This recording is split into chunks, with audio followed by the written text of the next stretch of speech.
So জিজ্ঞেস করছো great. তো লাস্ট 2 দিন ধরে আমি আপনাদের হোটেলে রয়েছি, ঠিক আছে। পেলিং আমার ফার্স্ট ভিজিট। তো আমি যদি অ্যাম্বিয়েন্সের কথা বলি, বাঙালিরা যেটা চায় একটা প্রপার ঘরোয়া অ্যাম্বিয়েন্স, তার সাথে খাওয়া দাওয়া, দ্যাট ইজ অসম। প্রপার বাঙালি খাওয়া, সিকিমে অথেন্টিক, যেটা খুব কম পাওয়া যায়। আমাকে যেটা বেশি অ্যাট্রাক্ট করেছে আপনাদের ফুড। সেকেন্ড হলো, আমার ক্যামেরার অপোজিটে যে পার্সনটা দাঁড়িয়ে রয়েছে, মিস্টার সিদ্ধার্থ। তো সিদ্ধার্থ এর বিহেভিয়ার নিয়ে আমি যদি কথা বলি, এখানে স্টাফ বিহেভিয়ার নিয়ে আমি যদি কথা বলি না, আপনারা যখন এখানে ভিজিট করবেন কখনো, তো সিদ্ধার্থকে মনে হবে আপনার বাড়ির লোক, ঠিক আছে।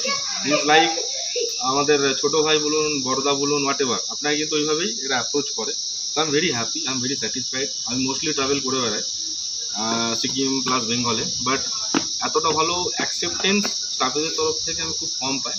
তো thank you so much, keep smiling and I hope এরকম বেটার আপনারা সার্ভিস আগেও দিয়ে থাকবেন। আমি ডেফিনেটলি স্ট্রং রেকমেন্ড করবো, যদি পেলিং আসতে হয় ডেফিনেটলি হোটেল রেড চিলিতে আপনারা আসতে পারেন। নতুন প্রপার্টি আবার পেছনে হচ্ছে, অসম ভিউ রুম থেকে, ঠিক আছে, বেড থেকে আপনারা দেখতে পাবেন। Thank you sir, thank you so much sir.